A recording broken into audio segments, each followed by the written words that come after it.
Welcome to The Buzz. I'm Christopher Conover. This week, rethinking how we combat generational poverty.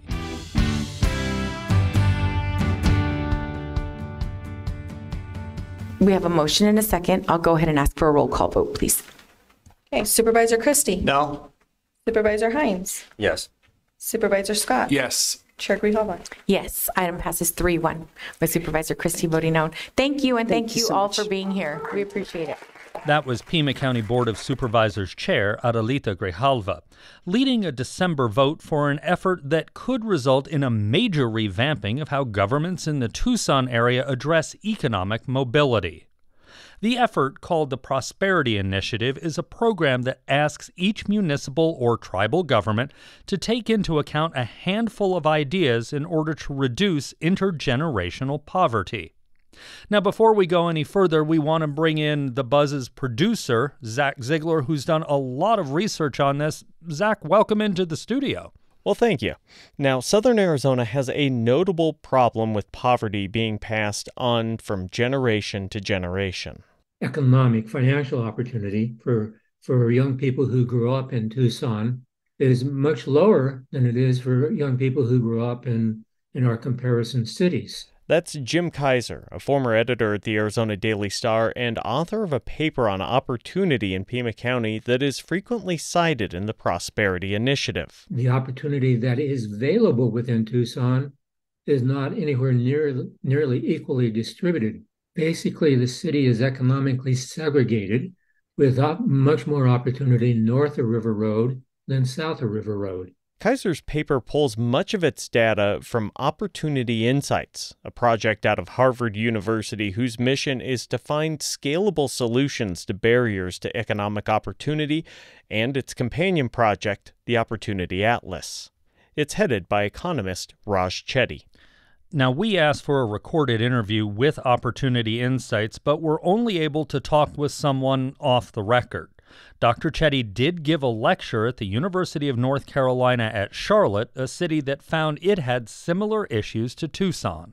We're taking data on 20 million kids, essentially all kids born in the United States in the late 1970s and early 1980s, linking them back to their parents using information from anonymized tax returns covering the entire US population, mapping them back to the exact area in which they grew up, and in each of those areas calculating a very simple measure of upward mobility. We ask, what is the average household income that kids report on their 1040 tax forms when they're 35 years old? If you look on their map website, Opportunity Atlas, it's easy to see people who live in what are often thought of as well-off places like the Catalina Foothills, Oro Valley, or as specific as the Sam Hughes neighborhood, earn more money as adults on average.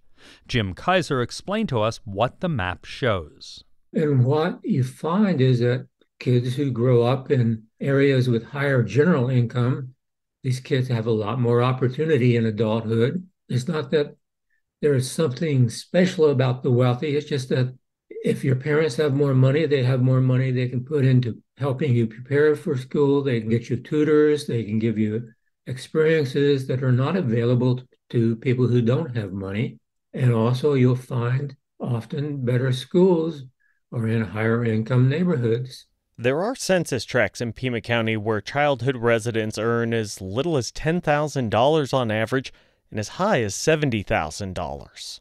We need to begin as a community to begin looking for ways of how we can provide more opportunity to the children who grow up here.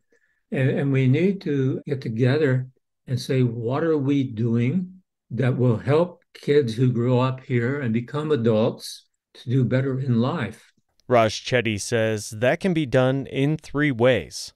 The first is to reduce segregation. You might say, if I know that there's more opportunity 2 miles down the road, why don't I try to help more low-income folks move to those better neighborhoods? Second, recognizing that you can't possibly move everyone and not everyone wants to move. I think it's equally, if not more important, to think about place-based investment. And then third, recognizing the key touch point for most kids after they're age 18 is not the home in which they're growing up, but the institution of higher education that they're attending. And that is what the Prosperity Initiative aims to do. It lays out 13 general policies that largely push towards those three areas and guides government toward increasing the ability of those who grow up in the least economically privileged areas to earn more than their parents did. The person whose job it is to oversee that effort is Pima County's Bonnie Bezada. I have a wonderful title for Pima County. I'm the Ending Poverty Now Program Manager. I always say no pressure. The project started when Tucson City Council member Lane Santa Cruz approached Bezada about studying a way to reduce generational poverty across both the city and the communities that surround it. Policy is often, especially around poverty reduction, is usually written for the state and federal level. So we knew some of the things was beyond our capacity, so we had to think about what would really fit into our toolbox. Bezada began by assembling a group who could weigh in on the different ways that would help come up with guiding principles that could be used by any entity to try and end the poverty cycle that's locked in for many in the area. We had about close to 70 experts that we would go back to and say, okay, here's our outline, what's your feedback on this? So there was a lot of input and conversation around these, and we had a deadline. So we had originally said 5 to 10 policies. We came up with 13. But they also had a group of 3 cross-policy strategies. Because we felt like, as we did the research, that they were so important that they almost need to be seen as a lens that you looked across all the policies. Those 3 strategies are to focus on crime reduction and prevention, climate resilience and environmental justice, and take a 2-generation whole family approach to the problem. The first public meeting where the Prosperity Initiative went up for a vote was the Pima County Board of Supervisors. As we heard at the start of the show, it passed 3-1. That lone no vote came because Supervisor Steve Christie thought it best to wait until a vacant seat on the board was filled before voting on a matter that could set county policy for years to come. Prior to that vote, the initiative received large amounts of praise from Supervisor Rex Scott, whose district is largely comprised of the parts of Tucson where children have been the most prosperous. I'll tell you what really spoke to me right away. In the cover memo that the board got from the county administrator, she said that the most basic measures of success are increased income and assets and decreased household costs. And so we need to be able to show that anytime we make a policy decision on the board or anytime our staff recalibrates the focus of a county initiative or program, we need to demonstrate to the public that we're getting the desired results. Scott says that while this is largely a framework, it does one key thing. It changes the budget-making process. He says that in the past, the starting point for budgets was how spending happened the previous year and what worked or didn't work. But if you look at the Prosperity Initiative, one of its central principles is moving to what's known as priority-based budgeting. And that's where the county will first identify its key priorities, goals, and objectives, and the Prosperity Initiative helps set the policy framework for us to do that. That will help to determine how we make budgetary decisions. It will help the county administrator and her team to determine how to make budgetary recommendations to the board. In fact, Bonnie Bezada says now that the board has approved the plan, looking at the budget is the next big step. One of my immediate tasks is that I am going to be going department by department to identify the things we're already doing, look whether we have opportunities for better coordination or collaboration. And that coordination and collaboration isn't just within county government. It goes beyond to cities and towns, the Pascua Yaqui and Talna Altum tribal governments, and various nonprofits throughout the area whose work aligns with the values of the project. And then look at what people might have on their wish list of things they want to do but haven't had the funding or support to do, kind of see what we think is the most effective and what we might want to prioritize out of that. The next government entity to sign on was the City of Tucson. Its vote came earlier this month. It was approved by the mayor and city council unanimously, and of course the person who helped get the initiative rolling was Councilmember Lane Santa Cruz, a vocal proponent. So I was actually working with Bonnie on some state policies and initiatives around, addressing poverty. That's Bonnie Bazada from Pima County. So, kind of looking at a whole spectrum of policies that we could pass at the state level, not having the wins with the state legislature that we had hoped for. I was like, instead of waiting around for some of these things to move at the state level, what can we do at the municipal level to start piloting and encouraging this? Santa Cruz realizes the project sounds ambitious and expansive. But I think for myself, anytime that you're carrying work out, it's not just like continuing to do Band-Aid approaches to things that come up.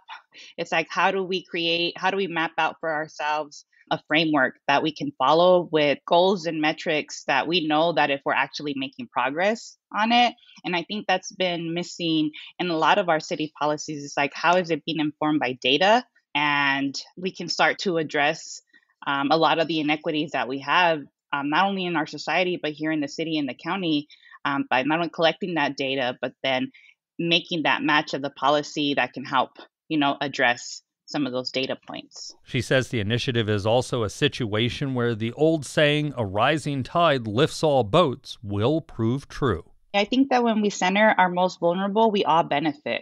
That if anything right now, having communities and families living so impoverished impacts our economy. It impacts the types of parks that we have. It impacts the types of public services that we all have access to. So I think the more we help stabilize low-income communities, the better off we're all going to be. The Prosperity Initiative that Bonnie Bazada's team wrote is nearly 300 pages long. It contains 13 policy recommendations, 10 implementation guidelines, and 3 cross-policy strategies. And if all that sounds like government legalese to you, you're not alone. After the break, we talked to some of the nonprofit partners who weighed in on the Prosperity Initiative to see how they think these initiatives can be applied to actual work that will change Southern Arizona. You're listening to The Buzz. Stay with us. Welcome back to The Buzz. I'm Christopher Conover. And I'm Zach Ziegler. This week, we're looking at Pima County's new Prosperity Initiative, a policy framework that could set how the area tries to end intergenerational poverty for years to come. Before the break, we heard about the problem of intergenerational poverty, how the initiative came to be, and some basics about priorities governments can set to lessen the issue.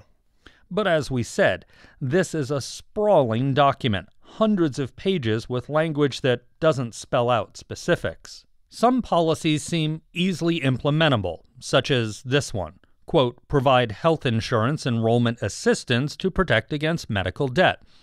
But others feel a little less concrete, like this one, quote, improve housing stability among renters and homeowners, especially in high-poverty, low-opportunity neighborhoods, by preventing evictions and foreclosures, increasing home ownership, developing more affordable housing, and reducing home energy and weatherization costs. If your eyes started to glaze over while that was being read, you're not alone. So how does a policy go from words on paper to concrete programs? We reached out to a variety of groups that voice support for the Prosperity Initiative to ask them how these items get put into practice. For example, how do we, in the real world, improve housing stability among renters and homeowners, especially in high poverty, low opportunity neighborhoods, by preventing evictions and foreclosures? Get the point? And that's not the only time housing is mentioned in the Prosperity Initiative. The first 3 all have to do with housing, calling for increased and diversified supply and improved quality of life and opportunity in high-poverty neighborhoods. So how can a government entity change something that is mostly determined by the private sector, like housing? Of housing cost we've seen over the years here in Tucson is wrapped in and around permitting, wrapped in and around regulation. That's Michael Guyman, President and CEO of the Tucson Metro Chamber of Commerce. So when you have that high of a percent wrapped in and around regulation, there are definitely ways that we as a community can regulate some of those elements so that can address some of the cost. He says an example of this could be the Sunshine Mile, a stretch of Broadway heading into downtown Tucson that is a part of the Rio Nuevo Special Taxation District. There's a real great chance for us as a community to maybe use some of those Rio Nuevo dollars to offset some of the cost for the development in and around that area, or at least there's tax credit options. He also talked about loosening regulations around zoning, a tool frequently used to keep out multifamily housing or more affordable homes from some neighborhoods. A great example of this has been Oro Valley, quite frankly. For years, their council would just simply not allow for increased multifamily housing, apartment buildings, condos. And part of the reason for that was they felt, look, we're a single family hometown. Well, that's not really how you develop towns. You do allow for a greater density, a greater mix. And so that all has to be lumped into this to allow for those diverse housing options. And you need to have those different options. Another idea for fixing the housing issue comes from Kelly Griffith of the Center for Economic Opportunity, a nonprofit focused on combating social and economic justice issues through research, policy, and advocacy. At some point, we need to have a conversation about what's happening with private equity. Honest to goodness, these guys are coming in, they're buying these properties, increasing the rents until people cannot afford to live there anymore. And that's the goal, is to get people out so that then they can do some superficial whatever and bring people in at much higher rents or flip the property. She says that doesn't mean that programs such as rental assistance and foreclosure mitigation aren't needed also, something that the United Way of Southern Arizona's Lisa Florin agrees with. Sometimes for a family, they might just need 1 or 2 months to get back on their feet. And in those cases, emergency assistance is really the best eviction prevention, especially if, they have steady income and they just didn't have savings to cover some kind of emergency. Griffith says improving and beautifying high poverty areas can tie the area of housing into our next topic. Environment. Yes, the trees matter. Dealing with heat islands, it matters for health. Access to health care is important. When you live in poverty, you have much worse health outcomes. Some, like the policy we mentioned earlier to provide health care insurance enrollment assistance, seem straightforward enough. There's also the idea of reducing unintended pregnancies by increasing access to contraception, especially given that the county provides low or no-cost care through clinics. When it comes to education, the initiative focuses on the two farthest ends of the spectrum, increasing access to high-quality early childhood care and education, and training opportunities after high school. Michael Guyman says childcare is an issue that is causing the workforce to not be as productive as possible. Ready Nation did a study and it found out that childcare, the access to childcare or the inability to find quality childcare in Arizona cost our state $4.6 billion. By the way, that $4.6 billion is a combination of the cost of childcare mixed in with the loss of productivity. Because if I'm a working parent and it's more expensive for me to put the child in childcare annually than what I make at my job, well, I'm going to stay at home with the child. Both Guyman and Kelly Griffith mentioned the success the county has already had in this area with the Pima Early Education Scholarship Program, or PEEPS. Basically, what this is a program for low to moderate income working families to get scholarships through the county with all these other contributing cities and towns for their child, 3, 4, 5-year-old, to attend a high-quality preschool. That program exists. Would I like to see it quadruple? Yeah, sure. I would love to see, instead of $10 million, I'd like to see it be a $40, $50, $60 million program. That program, they said, also helps preschools reach that high-quality standard. The Prosperity Initiative does give mention to what comes after preschool, but before post-secondary.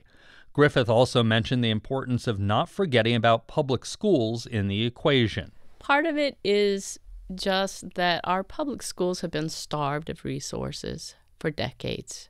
When you do tax cuts, vouchers to private schools, we're draining money away from our public school systems. And so you have public schools and neighborhoods of wealth where so much of the money is supplemented by property values and by parents. And allowing for more economically mixed neighborhoods may put children who grow up in poverty in the schools that are funded by those high property values. What comes after K-12 education interests Lisa Florin. Pursuing a post-secondary degree, research has shown time and time again, it's one of the biggest drivers in exponentially increasing the income over your lifetime. I mean, that's been played out. I don't need to hammer that home too much for anybody. It's very believable. And I do want to reiterate that when we say post-secondary education, it's not necessarily just traditional four-year college. It's also associate's degrees. It's also technical certifications, anything beyond that high school diploma. Michael Guyman says the employers that make up the Chamber of Commerce often talk of the same lack in Tucson's labor force. What I often hear when I'm having these conversations with industry is, I'm fine with entry-level positions. I can train them up. It's a very basic job. I can get them through the door. I'm fine with very, very high-level positions. They're coming out of the University of Arizona, and I can put them into this position, and throughout time, they'll gain experience, but they have that core knowledge. It's really that middle that we have an issue with. And that's where it gets into the trades. It's where it gets into that 5 years of experience that companies really struggle with. Lisa Florin says the best way to get today's children ready to fill those middle skill jobs that would likely mean economic advancement may be a bank account. Some of the research that we compiled around children's savings accounts and saving for post-secondary education, it was suggesting that even opening a less than $500 savings account shifts the expectation for the child that they are more likely to pursue post-secondary education if they just know that there is some money being put aside for them. And that idea is backed by research from Opportunity Insights. It goes even further, suggesting that opening an education savings account with a small amount of money for every child, even if it's just $50 or $100, would significantly increase post-secondary education. Next in the policies is a single item about improving access to transportation and mobility, particularly in disadvantaged communities, so that the people who live there have better access to jobs and other resources while lessening issues like traffic injuries and air pollution. Michael Guyman says there's already a community-wide effort that does a lot of that, and it's up for renewal soon. In 2006, the voters of this community passed a regional transportation authority. That has, I think, done a great job of, from a regional perspective, try to solve some of our transportation issues. Is it going to solve all of them? No. Next is a single item on expanding broadband into rural areas, another topic Guyman and the Chamber are interested in. One of the problems that we saw early on in the pandemic was, the city spent that $7 million on broadband access, and it ultimately provided access to about 995 individuals. That $7 million could have gone so much further if we actually sat down with our industry partners. Our industry partners are so eager to assist with this issue. The Prosperity Initiative then wraps up with items geared toward increasing financial well-being for those who grow up in poverty. It starts by stressing workforce development so people can get into higher-paying jobs, something that Kelly Griffith thinks will help keep future generations from falling back into poverty. If you're making enough money to pay your bills, it changes the quality of the life. When mom and dad are making enough money, it really sets the stage for future success for their children. She says all of a sudden, parents are now able to think more about opportunity for children rather than just providing for their basic needs. But a thriving workforce isn't enough. There need to be jobs that match with the new skills that workers are learning. Michael Guyman says that's about acknowledging what, as a region, we're good at economically. And that's aerospace and defense, renewable energies, renewable technologies, that's mining, construction, that's health sciences, and it's transportation logistics. It's understanding those core industries that Tucson does really well in. Then creating pipelines for training that fits those needs. But if that job isn't there for someone, Another idea is to help them create it by encouraging entrepreneurship and fostering small and micro businesses, particularly when it comes to entrepreneurs of color, women-owned businesses, or those operating in high-poverty neighborhoods. We heard Michael Guyman and others say there's a lot of programs like this out there already, but the problem is making sure those who need help know that there's people out there waiting to help them. I think there are ways we can be that one-stop shop for people who has an idea. They can go and learn more about what some of those options are. This is one of my favorite things to talk about. Thank you. Yes, I think there is a huge awareness problem. Lisa Florence says that issue goes beyond help for entrepreneurs and into the last policy issue, teaching people how to manage their money. Very few people know that we have so many resources here. Most of them are free. The ones that aren't are very low cost. But on the other hand, I also empathize with the general public for maybe not jumping always at free financial education as their number one way they want to spend their free time. She says that education is important because of where most of us learn how to handle what we earn. You learn so much money management from the household that you grow up in, from the people that are around you. So depending on what that situation is, you might be getting wildly different information. That problem summarizes a lot of what we heard about families staying in poverty from generation to generation. We heard from many people that it's a matter of breaking the cycle by allowing people a chance to think beyond the day-to-day needs and think about how to give their children the advantages that maybe they didn't have. Pima County Supervisor Rex Scott. I think one of the most significant components of the Prosperity Initiative is the two-generation approach, because we do need to focus in on the needs of children. The majority of people in our community who live in poverty are its children. But you can't help kids as much as you want to unless you're also keying in on the needs of their parents. Tucson City Council member Lane Santa Cruz. The only thing about why this was so important to me is that it was my own lived experience, right? I grew up in Section 8 housing, using public transportation, going through the Head Start programs, my parents having to work multiple jobs and trying to figure out like, okay, we have that anecdotal experience, but how do we connect that to the data so that we can improve the outcomes? And so I know that I want, obviously, my children to be better off than the conditions I had. And it's rough, even having a PhD education, having such low wages in this town, impacts the kind of stability I can offer my children. And that's the buzz for this week.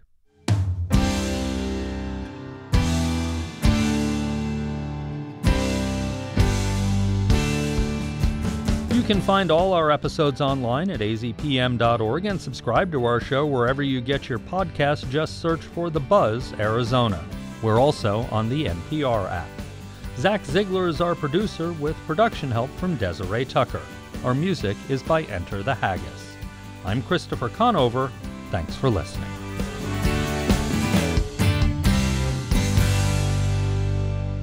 Arizona Public Media's original programming is made possible in part by the Community Service Grant from the Corporation for Public Broadcasting.